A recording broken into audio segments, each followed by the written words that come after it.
जय जगन्नाथ सांग माने मु आपण मानकर ओडिशा माटी रे झे रूपा मु आज आपण पई नै आछि आपणकर जानिबा पई बहुत भलो कथा। आज गोटे नूतन शिक्षा मिलिला। अंगूर किनिबा पई बाजार गली, पचारिली अंगूर दाम केते? से कहिला 80 टंका किलो।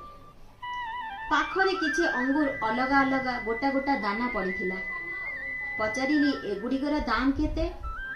से कहिला 30 टंका किलो।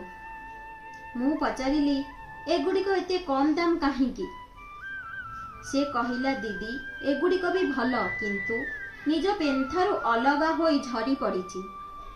मु बुझीगली जे निज परिवाररु अलगा हेबा परे आमर मूल्य मध्य अधारु भी कम हो जाई थाए।